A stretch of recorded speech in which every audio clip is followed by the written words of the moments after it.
اعمال کی اصلاح کرم سے کر دے میرے اللہ، مجھے نیک کرم سے کر دے۔ الحمدللہ رب العالمین والصلاة والسلام علی سید المرسلین، اما بعد فاعوذ باللہ من الشیطان الرجیم، بسم اللہ الرحمن الرحیم۔ الصلاة والسلام علیک یا رسول اللہ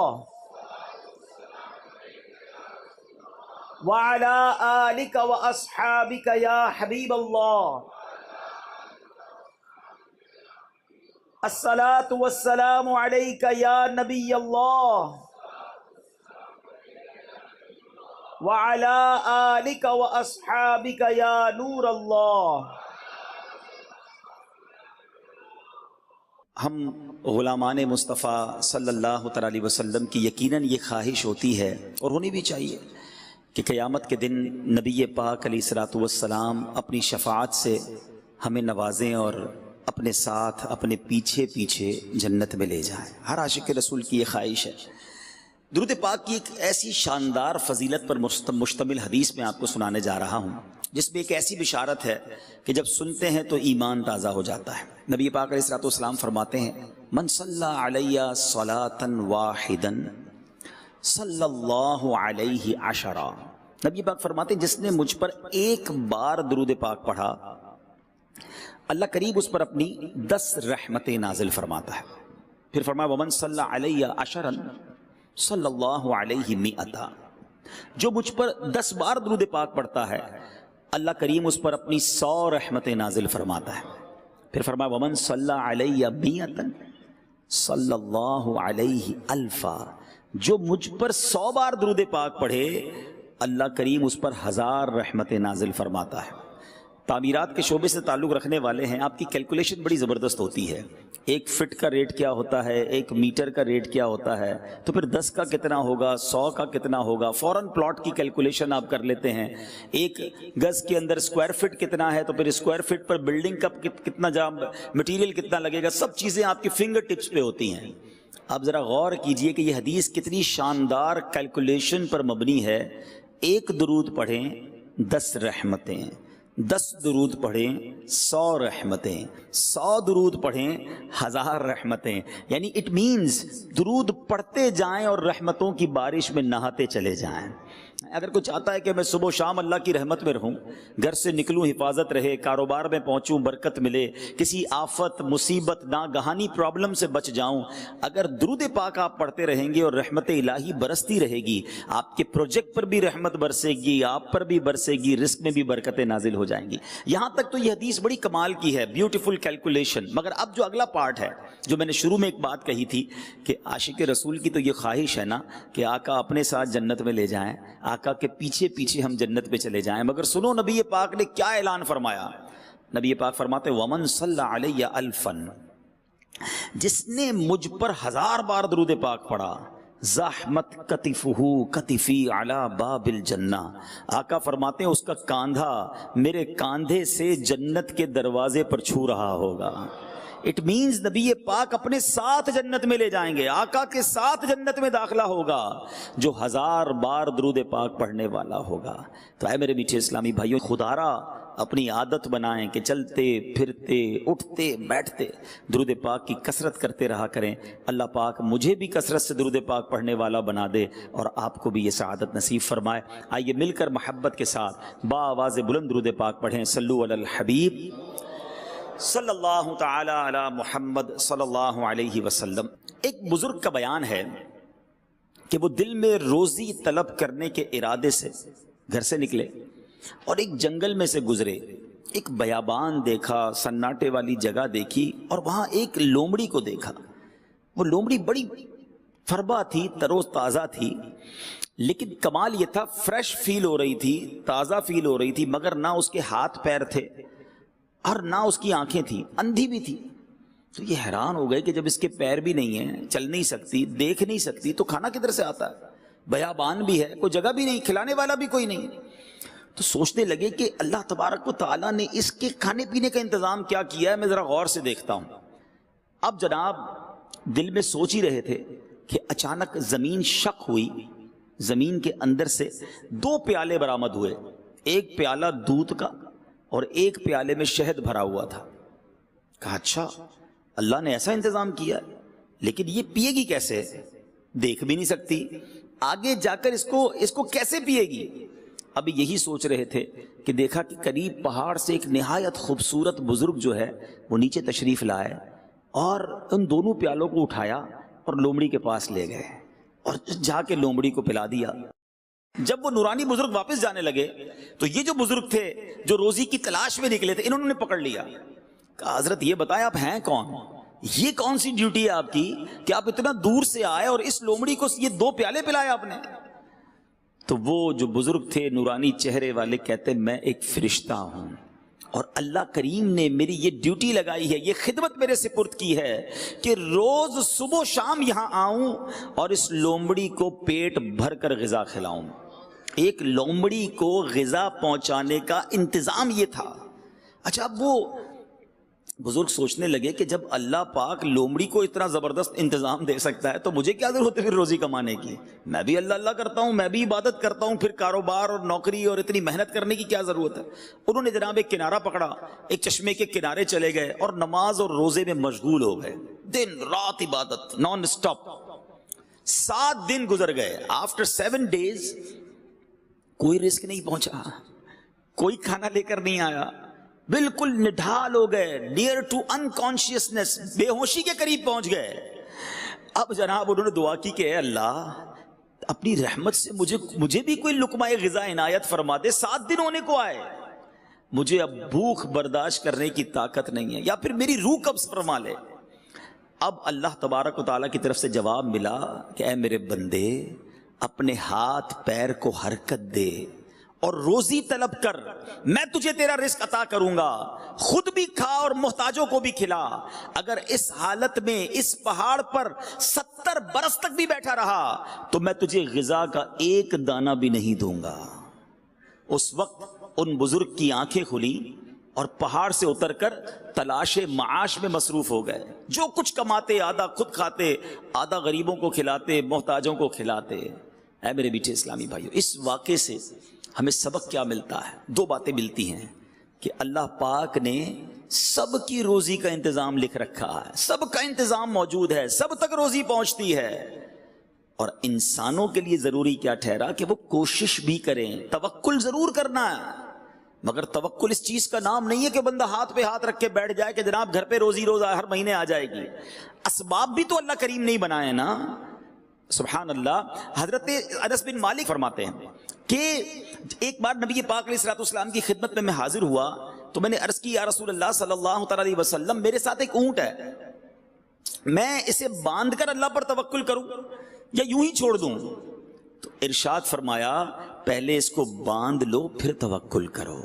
تو یہ ہے توکل۔ ایکچولی آج میں نے اور آپ نے اس مختصر سی سٹنگ میں یہ سمجھنا ہے کہ توکل کہتے کس کو ہے، what is the meaning of توکل۔ باتیں تو ہم بہت کرتے ہیں کہ بھائی میرا بڑا توکل ہے اللہ پر، توکل کیا ہے؟ توکل کے بارے میں سیدی اعلیٰ حضرت امام اہل سنت فتاوی رضویہ میں لکھتے ہیں توکل ترک اسباب کا نام نہیں ہے کہ بندہ سارے اسباب ہی چھوڑ دے، بلکہ اعتماد علی الاسباب کا ترک ہے۔ تھوڑا سا فرق ہے اس میں۔ مثال کے طور پہ کوئی بندہ یہ کہے کہ جناب پیسے ہوں گے نا تبھی سارے کام ہوں گے، میری دکان کی حفاظت اس لیے ہوتی ہے کہ میں نے بڑا زبردست تالا لگایا ہوا ہے، میں نے 2 گارڈ بھی بٹھائے ہوئے ہیں، میں نے جناب اپنی آفس یا اپنی فیکٹری پہ آگ بجھانے کے آلے ایسے لگا دیے ہیں کہ اب آگ بگاڑ نہیں سکتی کچھ۔ یہ کیا ہوا؟ یہ یقین یہ ہو گیا کہ یہ اسباب کی وجہ سے ہو رہا ہے، پیسے ہیں تو ہو رہا ہے، تالے ہیں تو حفاظت ہو رہی ہے۔ نہیں، تالے لگانے ہیں، آگ بجھانے کا انتظام بھی کرنا ہے، روزی بھی کمانی ہے، مگر اللہ چاہے گا تو حفاظت ہوگی، اللہ کریم نے چاہا تو یہ مسئلہ حل ہوگا۔ اس کو لاجیکلی سمجھ لیتے ہیں۔ آج کل کرونا وائرس نے تو سب کو بہت کچھ سمجھا دیا ہے۔ ایک ایسا جراثیم یا ایک ایسا جناب کیا کہیں اس کو وائرس جو نظر نہیں آتا مگر ساری دنیا کو لاک ڈاؤن کر دیا ہے۔ پچھلے دنوں مجھے ایک کال آئی UAE سے، ہمارے جاننے والے تھے، ان کے چچا کو کرونا ہو گیا انہوں نے کہا کہ عبدالحبیب بھائی کوئی بھی ہاسپٹل، اس وقت کراچی کی پوزیشن بڑی ڈیزاسٹر تھی اور ہاسپٹل فل تھے، کوئی بھی ہاسپٹل ہو آپ کسی طرح ان کے لیے انتظام کر دیں. میں ان کو جانتا ہوں، وہ 1-2 کروڑ روپے بھی خرچ کر سکتے تھے، ان کے لیے پیسہ کوئی چیز نہیں تھا، مگر بے بسی نظر آ رہی تھی اور اگلے 2-3 دنوں میں ان کا انتقال ہو گیا. اللہ پاک ان کی مغفرت فرمائے، درجات بلند فرمائے. ہمیں یقیناً ان سب سے ہمدردی ہے مسلمانوں سے جو کرونا کی وجہ سے دنیا سے گئے یا کسی اور بیماری کی وجہ سے گئے، مگر یہ سمجھ تو آ رہی ہے نا کہ میں کچھ نہیں ہوں، اسباب کچھ نہیں ہیں، کوئی تو ہے جو نظام ہستی چلا رہا ہے. میرے پاس اپنی کچھ بھی ساری چیزیں جمع ہو جائیں، اگر رب نے نہیں چاہنا تو کچھ نہیں ہو سکتا. سارے پیسے آپ کے پاس ہوں، دنیا کا بیسٹ ڈاکٹر آپ ہائر کر لیں، دنیا کا بیسٹ ہاسپٹل آپ اپنے لیے چوز کر لیں، اگر اللہ نے شفا نہیں دینی تو شفا نہیں ملنی. اور غریب ہے، فقیر ہے، پیسے بھی نہیں ہیں اور کینسر جیسے مرض میں مبتلا ہو گیا ہے، میرے رب نے چاہنا ہے تو رات بیمار سوتا ہے، صبح صحت یاب ہو جاتا ہے، وہ بغیر دوائی کے شفا عطا فرما دیتا ہے. تو دیٹ از توکل کہ اسباب ضرور کیجئے، مگر یہ نہ سمجھیے کہ اب اسباب ہو گئے تو اس کام اپنا ہو گیا. شیطان ہے نا عجیب عجیب باتیں سجا رہا ہوتا ہے، یار پیسے بہت ضروری ہیں جناب، پیسے ہوں گے تو مدینے بھی تو جائیں گے نا، حج پہ بھی تو جانا ہے. ارے یہ بھی بہت سارے لوگوں نے سے دیکھ لیا ہوگا کہ کروڑوں پتی اربوں پتی لوگ ہوتے ہیں، ساری دنیا دیکھی ہوتی ہے، نہیں دیکھا تو کعبہ نہیں دیکھا، مدینہ نہیں دیکھا ہوتا. اور آپ نے بھی دیکھے، میں نے بھی دیکھے ایسے ایسے غریب جن کے پاس اپنا گھر نہیں ہے، آقا نے بلایا تو کتنی بار مدینہ دیکھ لیا. کہاں کا منصب، کہاں کی دولت، قسم خدا کی ہے یہ حقیقت کہ جنہیں بلایا ہے مصطفیٰ نے وہی مدینے کو جا رہے ہیں. توکل بہت ضروری ہے، اللہ پر بھروسہ. سبحان اللہ. اب اس کے فضائل اتنے ہیں کہ جو بندہ اللہ پہ بھروسہ کرتا ہے، اس کے فضائل قرآن و حدیث میں کیسے بیان ہوئے. اللہ کے پیارے کلام قرآن مجید فرقان حمید کا پارہ نمبر ہے 4، سورہ آل عمران آیت نمبر 159 میں اللہ کریم ارشاد فرماتا ہے، بسم اللہ الرحمن الرحیم فَإِذَا عَزَمْتَ فَتَوَكَّلْ عَلَى اللَّهِ إِنَّ اللَّهَ يُحِبُّ الْمُتَوَكِّلِينَ.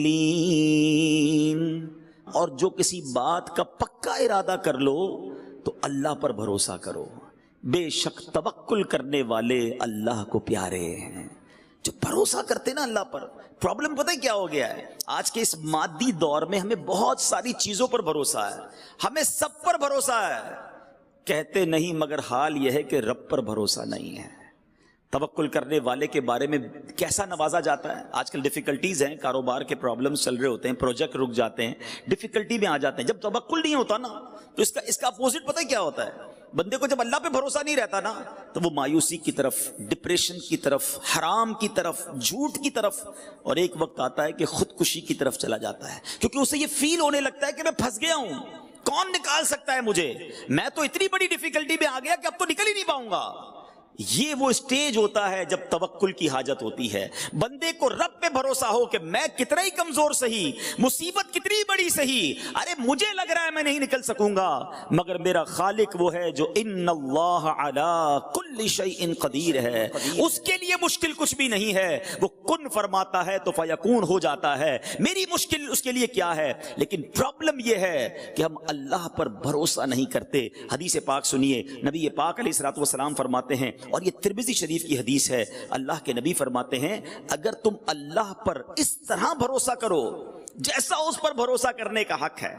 یہ بات ہے کہ جیسا حق ہے، جس لیول کا بھروسہ کرنا ہے، اس کو اپنا خالق مالک سب کچھ جاننا ہے، پھر ملے گا کیا؟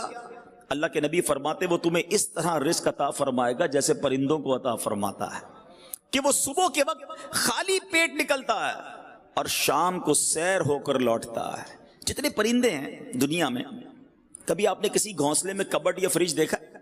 کچھ نہیں ہوتا. جب وہ صبح نکلتے سارے خالی پیٹ ہوتے ہیں، مگر شام جب وہ لوٹتے ہیں تو سب کو اللہ نے رزق دے دیا ہوتا ہے. بھروسہ ہے نا، ان کو ٹینشن نہیں ہے. ہم اشرف المخلوقات ہیں، ہماری ٹینشن ہی ختم نہیں ہوتی. اس پروجیکٹ کے بعد اگلے پروجیکٹ کا کیا ہوگا، یہ مال نہیں بکا تو پھر کیا ہوگا، سریے کا ریٹ بڑھ گیا تو پھر کیا ہوگا. ٹینشن میں ہی زندگی گزر رہی ہے. مسئلہ کیا ہے کہ نہ شکر رہا نہ اللہ پر بھروسہ رہا. یہ دو چیزیں ہم سے گئیں، لائف سے انجوائمنٹ بھی ختم ہو گئی اور ٹینشنوں نے بسیرا ڈال دیا ہے. خدا را میرے میٹھے اسلامی بھائیوں، اللہ پر بھروسہ کرنا سیکھیں. اور یہ اللہ پر جب بھروسہ نہیں ہوتا نا تو جیسا میں نے کہا کہ بندہ پھر کہتا ہے یار جلدی جلدی بھی تو کمانا ہے نا، آگے بھی تو بڑھنا ہے، اتنے لوگ آگے بڑھ گئے، میرے ساتھ کام شروع کیا، اس کے تو پتہ نہیں کتنے پروجیکٹ ہو گئے، میں پیچھے رہ گیا. اب وہ جو پیچھے رہ گیا والا سیناریو ہے نا، وہ مایوسی بھی پیدا کرتا ہے اور بندے کو حرام کی طرف بھی لے جاتا ہے. یہ جو پیچھے رہ جانے کی وجہ سے ٹینشن ہے نا، اس کو ذرا سمجھیے گا. ایک بادشاہ تھا اور اس بادشاہ کے پاس بڑا پیسہ، ظاہر ہے بادشاہ تو بادشاہ ہی ہوتے ہیں، بہت پیسے ہوتے ہیں، مگر اسے نیند نہیں آتی تھی، رات کو سوچتا ہی رہتا تھا، ٹینشنیں رہتی تھی. اس نے اپنے وزیر کو بلایا، کہتا ہے میں رات کو جب سوتا ہوں مجھے ٹینشن رہتی ہے، نیند نہیں آتی، فریش نہیں ہوتا، میں جب بھی کھڑکی کھول کے باہر اپنے خادموں کو دیکھتا ہوں، غلاموں کو دیکھتا ہوں، بڑے مزے سے سو رہے ہوتے ہیں، ہنس کھیل رہے ہوتے ہیں، ان کے چہرے پہ کوئی ٹینشن بھی نہیں ہے، میرے پاس بہت کچھ ہے اور ٹینشن ہے، ان کے پاس کچھ بھی نہیں پھر بھی فریش ہے. کہ بادشاہ سلامت اس کو سمجھنے کے لیے آپ کو 99 نمبر والا فارمولا یوز کرنا ہوگا. اب ذرا آج سارے بلڈر بھائی یہ فارمولا سمجھ جاؤ.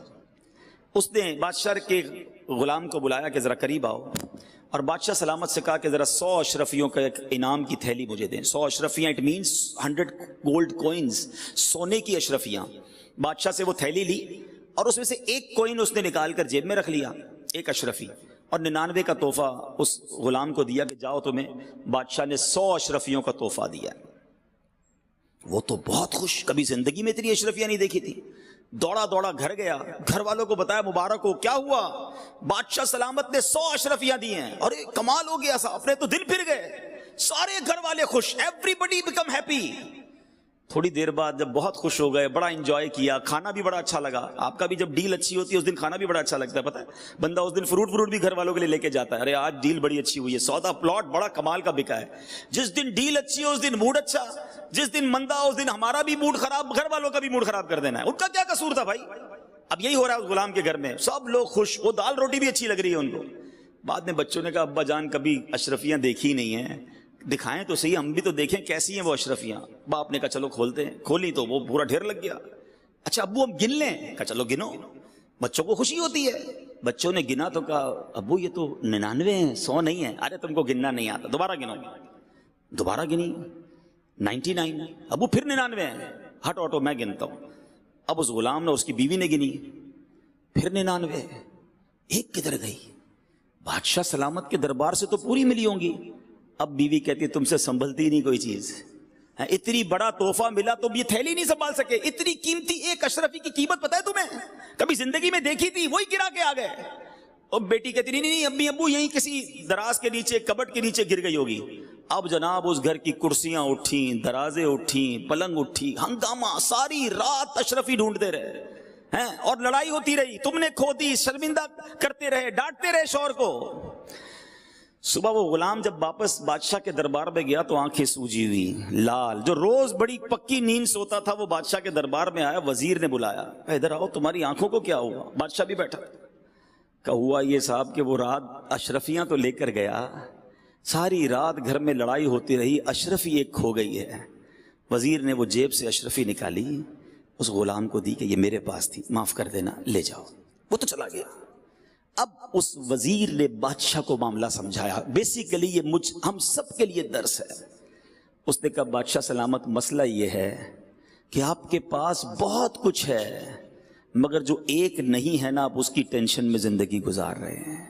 ہم جتنے یہاں بیٹھے ہیں نا، ہم سب کے پاس لاکھوں نعمتیں ہیں مگر اس کا شکر نہیں ہے، اس کی انجوائمنٹ نہیں ہے، اس کا اللہ کی بارگاہ میں کوئی جس کو کہے گریٹیٹیوڈ نہیں ہے کہ مالک تیری مہربانی تو نے اتنا کچھ دیا. سارے ٹینشن میں اس بات کے جو ایک اشرفی نہیں ہے. اس ایک اشرفی نہ ہونے کی وجہ سے ہمارے موڈ آف ہے، ہمارے سر پر ٹینشن ہے. کوئی شوگر کا مریض، کوئی بلڈ پریشر کا مریض، وہ کہتا ہے یار آگے کب بڑھوں گا؟ ارے جو دیا اس پر شکر کب کرو گے؟ اللہ نے تمہیں کروڑ سے اچھا بنایا ہے، کبھی ہم نے اس پر انجوائے کیا؟ میں آپ کو ایک مشورہ دیتا ہوں، 99 نہیں ہے، 99 اشرفی ہیں آپ کے پاس. کبھی کاغذ قلم لے کر چلے، کاغذ قلم نہیں تو موبائل کا نوٹ پیڈ کھول کر لکھیے گا اللہ نے دیا کیا کیا ہے مجھے، تب پتہ چلے گا کہ آنکھیں دی ہیں اندھا نہیں بنایا، کان دیے ہیں بہرا نہیں بنایا، زبان دی ہے گونگا نہیں بنایا، ہاتھ دیے ہیں ٹوٹا نہیں بنایا، پیر دیے لنگڑا نہیں بنایا، مجھے 2 گردے پورے دیے، ڈائلسس کا مریض نہیں. جناب میرے دل میں سوراخ نہیں، بچے سوراخ لے کر دل میں پیدا ہو رہے ہیں، بریتھنگ کوئی پرابلم نہیں، خدا کی قسم اب سانس کی ویلیو کیا ہے کورونا وائرس نے لوگوں کو بتایا۔ میسج آتے ہیں کہ کسی طرح سب کچھ لے لو، میری سانس آسانی سے آ جائے۔ یہ جو آکسیجن لیول کم ہوتا ہے انسان کو لگ پتا جاتا ہے کہ کتنی بڑی نعمت سانس اندر لینا اور سانس باہر نکالنا ہے۔ سوچو تو صحیح، اولاد دی، زوجہ دی، ماں باپ دیے، گھر دیا، عزت دی، مسلمان بنایا، لکھتے جاؤ گے ختم ہو جائے گی لسٹ۔ اللہ نے اتنا کچھ دیا پھر بھی چین نہیں ہے، پھر بھی شکر نہیں ہے، پھر بھی توکل نہیں ہے۔ کب شکر ادا کرو گے؟ وہ ایک اشرفی جو نہیں ہے، وہ والی گاڑی ملے گی تو زندگی کا مزہ آئے گا، وہ والا پلاٹ لوں گا تو زندگی کا لطف آئے گا، اس ملک کو وزٹ کروں گا تب جناب زندگی پوری ہوگی۔ ارے جو ہے اس پر انجوائے کب کرو گے؟ اس پر شکر کب ادا کرو گے؟ خدا را اللہ پر بھروسہ کرنا سیکھو اور اللہ سے محبت کرنا سیکھو، اور رب سے محبت کا تقاضا یہ ہے کہ جو دیا ہے اس کا شکر تو ادا کرو نا۔ اور وہ کریم کیسا ہے، خود قرآن میں وعدہ فرماتا ہے لَإِن شَكَرْتُمْ لَأَزِيدَنَّكُمْ، تم میرا شکر ادا کرو میں تمہیں اور عطا کروں گا۔ آپ شکر کریں وہ اور دے رہا ہے، نا شکری کر رہے ہیں اس لیے بڑھ بھی نہیں رہا اور اس میں پرابلمز بھی آ رہی ہیں۔ تو اے میرے میٹھے اسلامی بھائیوں، جو کچھ اللہ نے آپ کو دیا ہے نا، پرابلم یہی ہے کہ ہم دوسروں کو دیکھ کر اپنی نعمتوں کو کم سمجھتے ہیں۔ آپ اپنے سے پیچھے والوں کو دیکھو نا، کتنی بڑی بڑی پریشانیاں ہیں۔ یہ جو آکسیجن ہے نا، آپ نے پڑھا ہوگا، میں نے بھی ایک پوسٹ پڑھی تھی، عرب شریف میں ایک بندے کو سانس کا پرابلم ہوا، ہاسپٹل میں داخل ہوا، 12 دن کے بعد جب اس کو ہاسپٹل سے رہائی ملی تو 1000 کے قریب درہم کا اس کو بل بنا کے، 1000 ریال کا بل بنایا۔ تو اس نے کہا کیوں، کس چیز کا بل ہے؟ کہ 12 دن آپ نے آکسیجن لی ہمارے ہاسپٹل میں، آپ کو 1000 ریال پے کرنے۔ وہ بندہ رونے لگا، 72 ایئرز ایج تھی، بہت مالدار تھا۔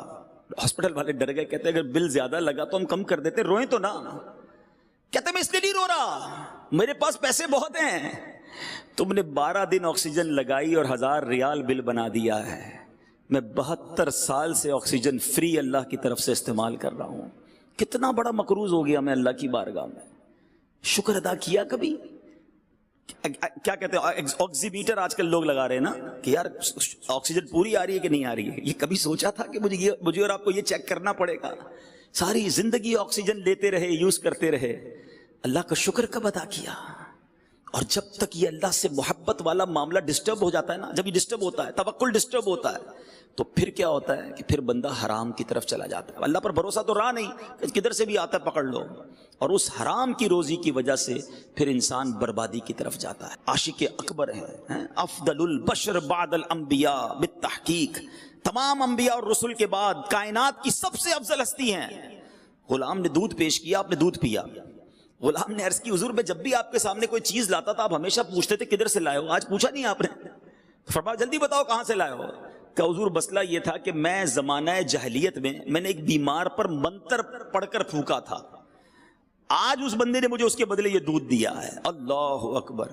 صدیق اکبر رضی اللہ عنہ کو پتا چلا کہ جو دودھ مجھے پلایا اس نے تو حرام طریقے سے لیا ہے۔ اب آپ نے کیا کیا؟ آپ حالانکہ آپ کی اس میں غلطی نہیں تھی، معلوم بھی نہیں تھا، مگر آپ نے اپنے منہ میں انگلی ڈالی اور وہ کہہ کی دودھ نکالا، اور پھر اللہ کی بارگاہ میں بڑی عاجزی کے ساتھ عرض کی یا اللہ جس پر میں قادر تھا وہ میں نے کر دیا، اس دودھ کا تھوڑا حصہ جو میری رگوں میں رہ گیا اے اللہ اسے اب تو معاف فرما دے۔ یہ تقویٰ ہے اللہ والوں کا کہ کوئی ذرہ بھی حرام کا ہماری روزی میں شامل نہ ہو، ہماری غذا میں شامل نہ ہو۔ اے میرے بلڈر بھائیوں، تعمیرات کرنے والوں، آپ کو اللہ پاک نے بڑا مرتبہ دیا ہے، اگر سچے طریقے سے آپ کام کریں تو یہ کوئی چھوٹا کام نہیں ہے۔ سنو، ایک بار نبی پاک علیہ الصلوۃ والسلام کی بارگاہ میں کچھ لوگ حاضر تھے۔ ایک شخص نے عرض کی یا رسول اللہ صلی اللہ تعالی علیہ وسلم میں سلائی کا کام کرتا ہوں۔ نبی پاک نے فرمایا اگر دیانت داری کے ساتھ کام کرو گے تو حضرت ادریس کے ساتھ جنت میں داخل ہوگے۔ ایک شخص نے کہا حضور میں معمار ہوں۔ سنو بلڈروں، تعمیر کرنے والوں، وہ بھی بلڈر تھا، گھر بنانے والا تھا، کہتا حضور میں گھر بناتا ہوں، معمار ہوں، بلڈر ہوں۔ نبی پاک نے فرمایا اگر تو نے صحیح طریقے سے ایمانداری سے کام کیا نا تو حضرت ابراہیم علیہ السلام کے ساتھ جنت میں داخل ہوگا۔ حضرت ابراہیم نے کعبے کی تعمیر کی تھی نا. اے گھر بنانے والوں, عمارتیں بنانے والوں, سچ بولنا, دھوکہ نہ دینا, اسی کاروبار سے انشاءاللہ جنت میں پہنچ جاؤ گے. اللہ کے حبیب نے فرمایا اگر ایمانداری سے کام کرو گے تو حضرت ابراہیم کے ساتھ جنت میں داخل ہوگے. آگے سنو, تجارت کرنے والے بیٹھے ہیں, بزنس کمیونٹی کے لوگ یہاں بیٹھے ہیں اور مجھے مدنی چینل پر بعد میں سنیں گے. اللہ کے حبیب علیہ الصلوۃ والسلام سے ایک شخص نے عرض کی حضور میں تجارت کرتا ہوں, بزنس مین ہوں. نبی پاک علیہ الصلوۃ والسلام نے فرمایا اگر تو نے ایمانداری سے کام کیا تو میرے ساتھ جنت میں داخل ہوگا. تو یہ ہے اسلام ڈسکریج نہیں کرتا کاروبار کرنے کو, پیسے کمانے کو, لیکن سچ بول کر کرے نا. جھوٹ بول کر, دھوکہ دے کر کسی طرح بس پیسے آ جائیں, گاہک کا بیڑا غرق ہو, کسٹمر کو خراب مال ملتا ہو تو مل جائے, اپنی بکنگ ہونی چاہیے, اپنا سودا بکنا چاہیے. یہ ایک بار کر لو گے, دو بار کر لو گے. اچھا بزرگ اور جو سینئر لوگ بیٹھے میری بات کو سیکنڈ کریں گے کہ جو سچ بولتا ہے, پراپر چیز دیتا ہے. میں ایسے بلڈروں کو بھی جانتا ہوں بتاتے کم ہے دیتے زیادہ ہیں. پہلے بتائیں گے یہ چیزیں ہوں گی, اس سے اچھی لگا کر دیں گے. ان کا کاروبار کم نہیں ہوتا, ان کو لوگ پہلے سے بکنگ کروا رہے ہوتے ہیں. سچ کو آنچ نہیں ہے. آپ ایک بار گاہک کا نقصان کر لیں گے, آپ ایک بار دھوکہ دے دیں گے, لیکن جو سچا سودا بیچتا ہے, کھرا سودا بیچتا ہے, تھوڑا نفع رکھتا ہے, گاہک کو جناب سپورٹ کرتا ہے, اس کی جناب پروجیکٹس میں لائن لگی ہوئی, اس کا نام بن جاتا ہے, اس کا برانڈ بن جاتا ہے. اٹ مینز کہ جب سچے کو دنیا میں اتنا فائدہ ہو رہا ہے تو انشاءاللہ جنت میں بھی وہ جائے گا, اس کو وہاں بھی فائدے ملیں گے. ایک اور حدیث پاک ہے نا, نبی پاک علیہ الصلوۃ والسلام فرماتے ہیں سچا امانت دار تاجر قیامت کے دن صدیقین, شہداء اور صالحین کے ساتھ اٹھایا جائے گا, انبیاء کے ساتھ اٹھایا جائے گا. حدیث پاک کا مضمون تو یہ کیا ہے؟ کسی مفتی صاحب کے فضائل تو میں بیان نہیں کر رہا, لیکن سچ بولنا ہے, دھوکہ نہیں دینا ہے. اللہ پر بھروسہ رکھو. آپ سچ, آپ کو شیطان کیا خیال دلوائے گا, یار اب مارکیٹ میں ایسا دور ہی نہیں رہا, میں سچ بولوں گا میرا سودا ہی نہیں بکنا ہے. سارے ہی جناب بتاتے کچھ ہیں, دیتے کچھ ہیں, کیٹلاگ کسی اور طرح کا ہوتا ہے, سودا کچھ اور ہوتا ہے. نہیں جناب, یہ کرنا پڑتا ہے. آپ پھر توکل کدھر گیا؟ وہی تو میرا بیان ہے نا, بھروسہ کدھر گیا, ایمان کدھر گیا کہ سب غلط کر رہے ہیں تو میں بھی غلط کروں گا تو ہی میرا مال بکے گا. نہیں, ایک بات آج ذہن میں بٹھا لیجئے, جو میرے نصیب میں ہے وہ مجھ سے کوئی چھین نہیں سکتا, اور جو میرے نصیب میں نہیں وہ مجھے کوئی دے نہیں سکتا. تو جو آپ کے مقدر میں نا وہ آپ کے گھر تک پہنچے گا. آپ صبر تو کریں, سچ بولیں, دھوکہ نہ دیں, حلال کا ذہن رکھیں. اور سبحان اللہ, حلال روزی کدھر پہنچاتی ہے انسان کو. حضرت سعد بن ابی وقاص رضی اللہ تعالیٰ عنہ نے ایک بار نبی پاک سے ایک سوال کیا. سوال سنیے گا, شاید یہ آپ سب کے دل کا سوال ہوگا. عرض کرتے ہیں حضور میں مستجاب الدعوات بننا چاہتا ہوں. What is the meaning of مستجاب الدعوات؟ مستجاب الدعوات وہ ہوتا ہے کہ جو دعا کرے وہ دعا قبول ہو جائے. آپ سارے بھی بننا چاہتے ہیں نا. اب اللہ کے نبی علیہ الصلوۃ والسلام نے, آخری نبی علیہ الصلوۃ والسلام نے کوئی لمبی چوڑی لسٹ نہیں دی کہ اے سعد اتنے روزے رکھو, اتنے سجدے کرو, اتنے مجاہدات کرو, تمہاری دعائیں قبول ہونا شروع ہو جائیں گی. نہیں, نبی پاک نے ایک جملے میں جواب دے دیا. فرمایا اے سعد, اپنی غذا پاکیزہ کر لو تم مستجاب الدعوات بن جاؤ گے. That's it. روزی سچی, غذا پکی, حلال. اللہ کے بندے کس طرح اللہ پر بھروسہ کرتے اور اپنے بچوں کو بھی توکل سکھاتے تھے. آج تو ہم نے اپنے بچوں کی بھی ٹریننگ کی, بیٹا دیکھ پیسہ ہوگا تو کامیاب ہوگا, دنیا میں پیسے کے علاوہ کچھ نہیں ہے. جب آپ اپنے بچوں کو, اپنے جونیئرز کو یہ ٹرین کرتے ہیں نا تو خود غرضی پیدا ہو جاتی ہے. آج کوئی کسی کو قرضہ نہیں دیتا ہے, قرضے پہ بھی سود لینا ہے. یار پیسے پہ پیسہ ملے گا تو دوں گا, کیونکہ رحم دلی ختم ہو گئی نا. مائنڈ سیٹ یہ بن گیا کہ پیسہ ہی ہوگا تو سب کچھ ہوگا. پہلے تو یہ ذہن سے نکال دو, اگر پیسے سے ہی خوشیاں ملتی ہوتی تو کوئی امیر پھر غم زدہ نہ ہوتا, کسی امیر کو کوئی ٹینشن ہی نہ ہوتی.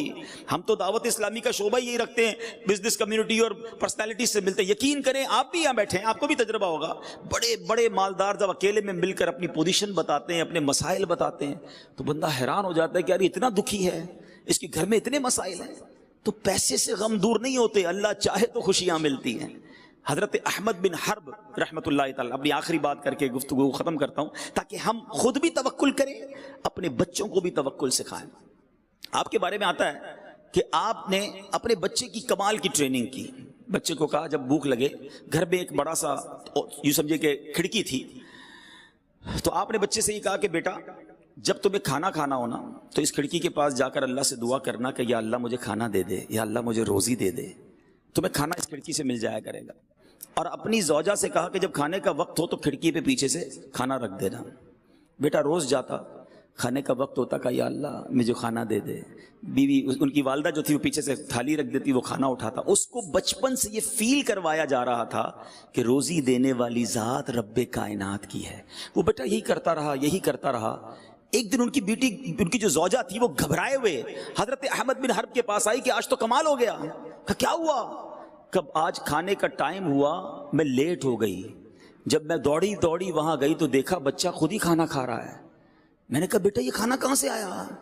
کہا روز اللہ بھیجتا ہے, آج بھی اللہ کی طرف سے آیا. تو حضور یہ بتائیں آج کا کھانا کدھر سے آیا؟ تو حضرت احمد بن حرب کہتے ہیں مجھے اسی دن کا انتظار تھا. اب تم نے کھانا نہیں رکھنا, اب اللہ کریم اسے اپنے غیب کے خزانوں سے عطا فرمائے گا. جب لیول آف توکل یہ ہوتا ہے نا تو غیب کے در کھلتے ہیں, رزق کے دروازے کھلتے ہیں. اللہ کریم نے قرآن میں وعدہ فرمایا ہے جو اللہ سے ڈرے اللہ اس کے لیے نجات کا راستہ نکالے گا اور اسے وہاں سے روزی دے گا جہاں اس کا گمان بھی نہیں جائے گا. جو اللہ پر بھروسہ کرے اللہ اس کے لیے کافی ہے. تو آج میں اپنے بلڈر بھائیوں سے یہی گزارش کروں گا کہ اپنی روزی کو حلال کرنا ہے, کبھی کسی کو دھوکہ نہ دیں. میں یہ بھی چاہوں گا, بلڈنگ کے اور تعمیرات کے معاملات کے مسائل بھی بڑے پیچیدہ ہیں, بڑے ٹپکل ہیں. آپ اپنے اس پورے بزنس کو, الحمدللہ دعوت اسلامی آپ کو آفر کرتی ہے کہ دارالفتہ اہل سنت سے رابطہ کیجیے اور چیک کروائیے. بعض اوقات ڈیل کرنے میں, سودا کرنے میں, بالخصوص بلڈر کو اپنی زکوٰۃ کیسے ادا کرنی ہے ایک بہت بڑا مارکت العارہ مسئلہ ہے. کہ اتنا بڑا پروجیکٹ بن رہا ہے, کس رقم پر زکوٰۃ نکالنی ہے, 5 سال میں پیسے آنے ہیں, تو اب کیا 5 سال کی زکوٰۃ ابھی نکلے گی یا بعد میں نکلے گی؟ ساری چیزیں کبھی آپ کو فکر مند کیا کسی نے؟ ٹیکس کب ہوگا اس کے ٹینشن تو ہے کہ یار اتنا بڑا پروجیکٹ لوں گا, اس کی وائٹ منی کتنی ہوگی, ٹیکس کتنا دینا پڑے گا. کبھی یہ سوچا کہ زکوٰۃ کتنی دینی پڑے گی؟ اس کے لیے کس مفتی صاحب سے آپ نے رابطہ کیا؟ تو پلیز, زکوٰۃ مال کا میل ہے. اتنا بڑا پروجیکٹ بنا لیا اور مال کا میل بھی اسی میں رکھ دیا, یہ پورے مال کو میلا کر دے گا. یہ تو میں نے ایک بات کی آپ سے. اور پھر ایسی بہت ساری چیزیں ہوتی ہیں جو کلیئر نہیں ہوتی. ہر چیز کرسٹل کلیئر کیا کریں. شریعت کا ایک اصول یاد کریں, کاروبار میں ایسی ڈیل کرو کہ جو تنازع کی طرف نہ لے جائے, جھگڑے کی طرف نہ لے جائے. کوشش کریں ہر چیز کلیئر ہو, مگر اتنی چیزیں ہائیڈ ہوتی ہیں. جیسے مثال دیتا ہوں, یہ جو ہمارا ایک اصول ہے کہ گراس ایریا اور کارپیٹ ایریا, یہ نیٹ ایریا, بعض بیچاروں کو پتہ ہی نہیں ہوتا. وہ سمجھتے ہیں ہم نے 1500 اسکوائر فٹ کا فلیٹ خریدا ہے, خوشی خوشی جب جس دن چابی ملتی ہے تو پتہ چلا اندر سے 1100 اسکوائر فٹ. باقی کدھر گیا بھائی؟ باقی تو گراس ہوتا ہے, لفٹ کا بھی ہے تو سیڑھی کا بھی. پہلے بتاتے نا, آپ لکھ دیں, بڑا بڑا لکھ دیں. کہتے نہیں ہمارے یہاں تو چلتا ہے. آپ کلیئر کر دیں کہ بھائی آپ جس گھر میں رہیں گے وہ اتنے اسکوائر فٹ کا ہوگا, کاغذات آپ کو 1500 اسکوائر فٹ کے ملیں گے اور اس میں ہماری یہ چیزیں شامل ہیں. ہر بندہ نہیں جان رہا ہوتا اور وہ بیچارہ بعد میں بعض اوقات ہو سکتا ہے آپ سے الجھتا بھی ہو. تو شریعت کا کہنا یہی ہے کہ مجہول نہیں ہونا چاہیے, کلیئریفائی کریں, کرسٹل کر دیں. بالکل اسی طرح ایک اور پرابلم یہ ہوتی ہے کہ پیمنٹ شیڈول کلیئر نہیں ہوتا. بہت ساری چیزیں ہڈن ہوتی ہیں, بعد میں کوئی نیا ٹیکس آ جاتا ہے, بھائی ابھی رجسٹری کے پیسے بھی دینے, الیکٹرسٹی کے بھی پیسے دینے. آپ نے جتنے پیسے لینے لے لیں, اس کی منع نہیں ہے, لیکن کلیئر کر دینا, پہلے بتا دیں کہ بھائی آپ نے اس طرح پیمنٹ دینی ہے, پھر قبضے پر یہ پیسے بھی دینے ہیں, وہ بعد میں بتائیں گے. اچھا بعد میں بندہ کہے گا میں نے نہیں دینا تھا, کیا پلاٹ کینسل کر دو, ویسے ریٹ بڑھ گیا ہوتا ہے. وہ کہتا اچھا بھائی دینے ہی پڑیں گے. تو پھنسا کر کیوں بیچنا ہے, کیوں چھپا کر بیچنا ہے, کیوں ہم نے وہ چھوٹا سا اسٹار لگا کر وہ نیچے سے چھوٹی سی لائن لکھنی ہے؟ بھائی کلیئر بتا دیں, میرے نصیب میں ہوگا تو سودا بکے گا. اور یقین کریں سچ بولنے والے کے پاس لوگ زیادہ ہی جاتے ہیں کہ یار یہ جو بات کرتا ہے کھری کرتا ہے, چھپ کے نہیں کرتا. لیز بعض اوقات کئی پلاٹس کی ہوتی نہیں, بیچ دیتے ہیں. اچھا بعد میں بتاتے ہیں ابھی لیز نہیں ہوگی.